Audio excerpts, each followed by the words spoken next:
नाम पे। तो आपके विधानसभा क्षेत्र के साथ जो विधानसभा क्षेत्र लगता है वहाँ भी औद्योगिक एरिया है। आपने भी सुझाव दिया है कि इंडस्ट्री का दफ्तर जो है वहाँ शिफ्ट कर दिया नहीं जाए। देखो ऐसा ना, जो भी ऑफिसर्स जाएंगे वो एक पर्टिकुलर प्लेसेस पे, बड़ी जगहों पे जाएंगे, चाहे सोलन है, चाहे मंडी है, चाहे कांगड़ा है। अगर आप ये कहोगे कि हिमाचल प्रदेश के कोने में कहीं चले जाएंगे तो उस हिसाब से मतलब एडमिनिस्ट्रेटिव पॉइंट ऑफ व्यू से भी जो है देखा जाएगा। और सबसे बड़ी बात है, किसी भी ऑफिस को शिफ्ट करने के लिए लोगों की सुविधाएं जो है, जहाँ लोगों को इनकन्वीनियंस ना हो और सेंट्रल प्लेसेस पे हो, वो मंशा वो रहती है। क्योंकि ऑफिसर्स अगर जाएंगे भी तो वो डिस्ट्रिक्ट हेडक्वार्टर पे जाएंगे, तो वो कोई स्टेट लेवल से ऑफिस उठ के कोई ब्लॉक लेवल पे या सब डिविजनल ऑफिस पे थोड़ी जाएंगे। वो तो डिस्ट्रिक्ट लेवल पे जाएंगे। और ख़ास करके हमारे जो बड़े बड़े शहर हैं, जैसे मंडी है या धर्मशाला है या इस तरह के यहाँ जाएंगे तो टाइम से। आपके डिपार्टमेंट से रिलेटेड एक सवाल दो मेजर अच्छा, एक वो एक हमारे जो पंचायत ब्लॉक्स हैं, हमारे 4 ब्लॉक्स हैं, जो कि सूला है, भरवाना है, लंबा गांव है और भुरंज है। इसमें भी जो है, क्योंकि कई चुनाव क्षेत्र में जो है वो पंचायत जो है वो 2-2 ब्लॉक्स में थी, तो इन चारों क्षेत्रों से जो है मांग थी कि भी पंचायत को, ब्लॉक्स को रीऑर्गेनाइज किया जाए और जो जो पंचायत की सुविधा के अनुसार जिस ब्लॉक में जाना चाहती थी वो प्रपोजल आरडी डिपार्टमेंट को आया और कैबिनेट के समक्ष आज जो है वो प्रपोजल डिपार्टमेंट का आया और कैबिनेट ने जो है चारों ब्लॉक्स की जो पंचायत जिन जिनकी डिमांड थी उनको आज एक्सेप्ट किया है। तो ये चारों ब्लॉक्स में जो है रीऑर्गेनाइज जो है वो किया जाएगा। बाकी अमेंडमेंट है, टाउन एंड कंट्री प्लानिंग में है, 2-3 अमेंडमेंट, 2 अमेंडमेंट्स थी, छोटे छोटे अमेंडमेंट्स थी, वो भी आज कैबिनेट जो है उसको जो है अप्रूव किया गया है। तो ये कुछ इश्यूज थे जो आज कैबिनेट के समक्ष जो है आज कैबिनेट ने जो है फैसले लिए थे।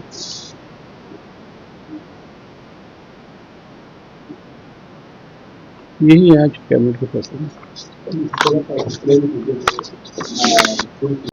क्योंकि हमारे कुल्लू में 2023 में बड़ी बारिश हुई थी, उसमें बहुत भारी नुकसान हुआ था और ब्यास की वजह से नुकसान हुआ था। आज कैबिनेट ने जो है फॉरेस्ट कॉरपोरेशन को ग्रेजिंग करने के लिए जो है वो अनुमति प्रदान की है कैबिनेट ने, और उसकी जो औपचारिकता है वो पूरी करें, मतलब कैबिनेट ने आज उसमें अनुमति अपनी दे दी। ठीक है, जो कुछ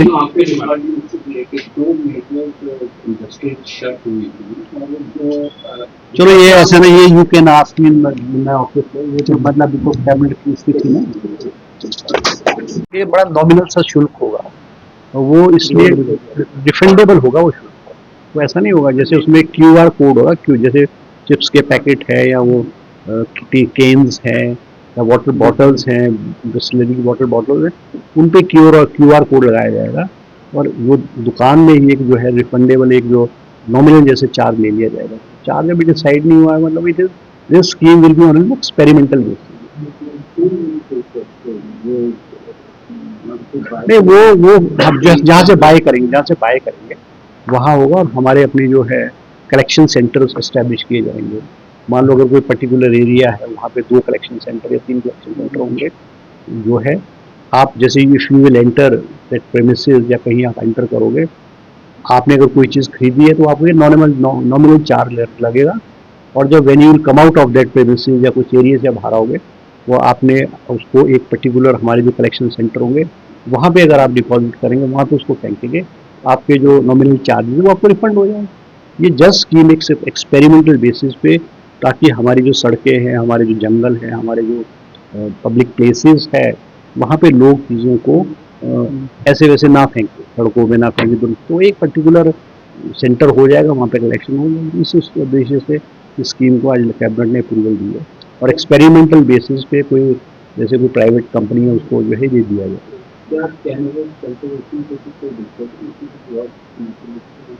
नहीं, वो आज चर्चा हुई है, उस पर भी हमारी जो है, जैसे आज कैनबिस वाली पॉलिसी पे भी चर्चा हुई है, क्योंकि हमने हॉर्टिकल्चर यूनिवर्सिटीज़ को, एग्रीकल्चर यूनिवर्सिटी को और हॉर्टिकल्चर यूनिवर्सिटी को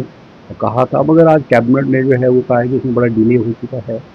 और जो और स्टेट्स है, बहुत सारी स्टेट्स ने जो जो किस टाइप की जो है कैनबिस उगाई जाएगी, वो बहुत सारी स्टेट्स ने और बहुत सारे देशों ने वो किया है। तो आज कहा है कि नेक्स्ट कैबिनेट में जो है, आज हॉर्टिकल्चर डिपार्टमेंट को भी कहा है कि जो पॉलिसी है किस प्रकार की पॉलिसी होगी, क्या शुल्क होगी, किस तरह से जो लाइसेंस इशू किया जाएगा, उस पर एक इनफॉर्मल चर्चा हुई। कोई ऐसा नहीं है कि कैबिनेट का वो आइटम नहीं था, और एक इनफॉर्मल के रूप में जो है वो चर्चा की गई। और आज पावर की प्रेजेंट जो हमारे पावर के प्रोजेक्ट्स हैं, पुराने पावर के प्रोजेक्ट्स हैं जो अधर में लटके हुए हैं पिछले 20-25 साल से, उनकी भी आज कैबिनेट ने, पावर डिपार्टमेंट ने प्रेजेंटेशन दी है, और चीफ मिनिस्टर साहब ने उनको कहा है कि भाई उनको किस तरह से उनमें तेज़ी लाई जाए, कोई रिलैक्सेशन देनी जाए, या हमारा जो ये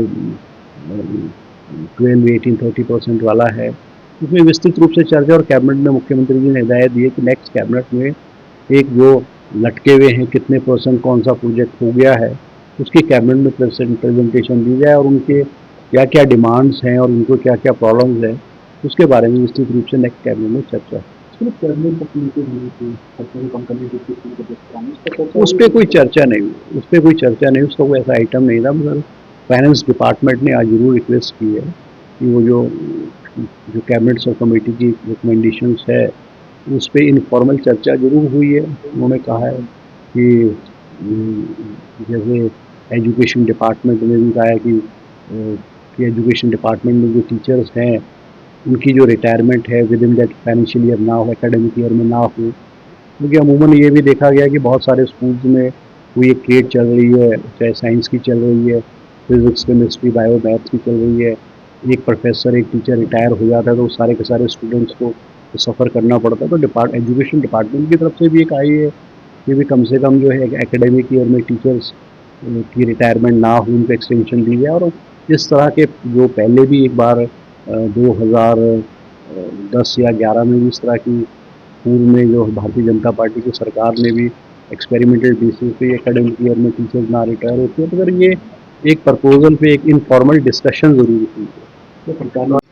एक हमारे हिमाचल प्रदेश में जैसे टूरिस्ट का इनफ्लो बहुत ज़्यादा है, और हम देखते हैं कि फॉरेस्ट एरियाज या सड़कों के किनारे पानी की बोतल है, केन्स है, जूसेस के केन्स हैं या चिप्स के पैकेट हैं, इस प्लास्टिक जो है वो बहुत फेंके जा, टूरिस्ट आकर के फेंक देते हैं। तो सरकार ने जो है एक नई स्कीम चलाई है, Himachal Pradesh deposit refund scheme 2025 to manage and reduce the non biodegradable waste through a structured deposit refund mechanism. ये जो स्कीम है इसमें हम जो है वो चार्ज करेंगे उसको, और उस पर क्यू कोड लग जाएगा, जो भी होगा QR कोड होगा, जो जैसे चिप्स का पैकेट है या हमारा जो केन है या कोई पानी की बोतल है, और वो हम जब वो जैसे पार्क्स में जाते हैं तो ऐसी जगहों में जाते हैं, लोग क्या करते हैं बाहर ले लेंगे और परचेज उसको यूज़ करने के बाद वहीं फेंक देते हैं। लेकिन नॉमिनल सी फीस जो है उस पर जो चीज़ है उस पर ली जाएगी, और उनको एक पर्टिकुलर प्लेस हो जाएगी जहाँ पे हमारे जो कलेक्शन सेंटर होंगे वहाँ डिपॉजिट उनको वहाँ फेंकनी पड़ेगी, और वो जो अमाउंट जो है चार्जेबल अमाउंट होगा वो रिफंडेड हो जाएगा। तो इसलिए ताकि हमारा जो पर्यावरण है उसको जो है वो बचाया जा सके। और ये एक्सपेरिमेंटल बेसिस पे भी स्कीम जो है एक आधे स्थान पे किसी टूरिस्ट प्लेस पे जहाँ पे इनफ्लो ऑफ टूरिस्ट बहुत ज़्यादा है वहाँ पे एक्सपेरिमेंटल बेसिस पे उसको स्टार्ट किया जाएगा। इसके साथ ही जो है क्योंकि शिमला में भी मुख्यमंत्री जी का है कि भाई शिमला को कंजेशन से, ट्रैफिक कंजेशन है और जो है लोड बहुत ज़्यादा बढ़ रहा है, तो इसको डीकंजेस्ट करने के लिए पिछले आपने देखा कि हिमाचल प्रदेश या शिमला से हमारे कुछ ऑफिसेज जो हैं वो धर्मशाला में, मंडी में, हमीरपुर में शिफ्ट किए गए हैं।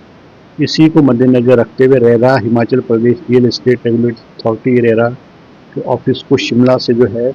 वो धर्मशाला शिफ्ट करने का जो है फैसला लिया गया है। इसके अलावा जो है सोलन ज़िले में हमारे जो हमारे बद्दी में हमारे जो है नया शिक्षा खंड कार्यालय खोलने का भी फैसला कैबिनेट ने लिया है, क्योंकि इस दून विधानसभा के बद्दी के बहुत सारे स्कूल जो है रामशहर ब्लॉक में हुआ करते थे। रामशहर से स्कूल्स कट करके नए हमारे block primary education office Baddi में जो है वो शिफ्ट किया जाएगा। इसके अलावा जो है हमारा हमारा जो कुछ एरियाज़ जो है म्यूनसिपल कॉरपोरेशन ऊना में जो है इंक्लूड करने के लिए जो है लोगों की मांग थी, जो एडजॉइनिंग एरियाज़ थे कि जो म्यूनसिपल कॉरपोरेशन एरिया ऊना में इनको ऐड किया जाए। आज कैबिनेट में उनको जो है इंक्लूड किया गया है। एक और अहम फैसला, क्योंकि दिसंबर के महीने में हमारे जो पंचायती राज इंस्टीट्यूशंस हैं, चाहे पंचायत है, बीडी पंचायत समिति है, जिला परिषद है, उनका कार्यकाल जो है वो 2025 दिसंबर में जो है वो पूरा हो जाएगा। और क्योंकि रिजर्वेशन का रोस्टर जो है वो 6 महीने पहले जो है उसको डिसाइड करना होता है कि वो रिजर्वेशन का रोस्टर चेंज होगा क्या नहीं होगा। और अमूमन ये जो रिजर्वेशन का रोस्टर है हर 15 साल बाद जो है चेंज होता है, मतलब 3 बार रिजर्वेशन का रोस्टर होता है। जैसे पूर्व में 2010 में, 2015 में और 2020 में रोस्टर लगा, तो अब नए सिरे से जो है वो 2025 के पंचायत चुनाव में रिजर्वेशन का रोस्टर जो है वो नए सिरे से, नए तरीके से जो है वो लागू किया जाएगा। मुख्यमंत्री सुखविंदर सिंह सुक्खू जी की अध्यक्षता में हुई है और जिसमें बहुत सारे फैसले जो है आज कैबिनेट ने लिए हैं। ये कैबिनेट मीटिंग लगभग कोई 4 घंटे के करीब चली है और कोई 2 दर्जन से अधिक जो है अलग अलग जो है एजेंडाज थे जिन पर विस्तृत रूप से जो है वो चर्चा हुई है। सबसे अहम फैसला जो हुआ है वो कैबिनेट ने आज 700 पोस्टें जो है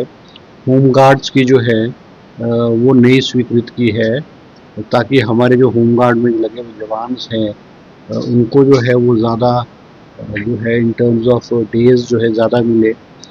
और आज कैबिनेट ने ये भी फैसला किया है कि हमारे जो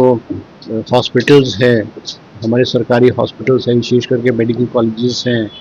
और हमारे जो पावर प्रोजेक्ट्स हैं जहाँ पे प्राइवेट सिक्योरिटी हायर की गई है वहाँ पे जो है होमगार्ड्स के लोगों की जो है सेवाएं ली जाएंगी, ताकि जो जॉब की अपॉर्चुनिटीज़ हैं हमारे होमगार्ड के जवान को ज़्यादा मिले। और 700 पोस्टें जो है होमगार्ड के जवान की जो है आज कैबिनेट ने सैंक्शन की है। इसके साथ ही जो है एक हमारे जो आईजीएमसी में मेडिकल कॉलेजेस में जो है फील्ड की पोस्टिंग की एक मैंडेटरी होती थी कि 1 साल की फील्ड में एसआरशिप जो करते हैं इनके मैंडेटरी 1 ईयर फील्ड में जाना पड़ता है, उसको भी रिलैक्सेशन दे करके ताकि जो मेडिकल कॉलेजेस का जो है काम वो सफ़र ना हो। इसके अलावा हिमाचल प्रदेश में जो ज़िला परिषद के माध्यम से ज़िला परिषद काडर के हमारे पंचायत सेक्रेटरीज थे जिनका कार्यकाल 2 साल के करीब हो चुका था, वो कॉन्ट्रैक्ट पे थे,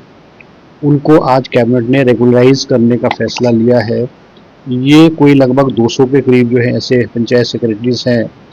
जिनको 12,270 रुपये प्रति माह मिलती थी सैलरी, अब इनको लगभग 32,000 के करीब जो है वो मासिक वेतन के रूप में जो है अब इनको मिलेगा। इसके अलावा हमारे जो है 3 पोस्टें जो है हमारे जो सीनियर एग्जीक्यूटिव ऑफिसर जो बद्दी, हमीरपुर और ऊना, क्योंकि इनको जो है म्यूनसिपल कॉरपोरेशन बना दिया गया है, उनको वहाँ से जो है, क्योंकि अब यहाँ पे एचएस ऑफिसर जो है म्यूनसिपल कमिश्नर लगेगा,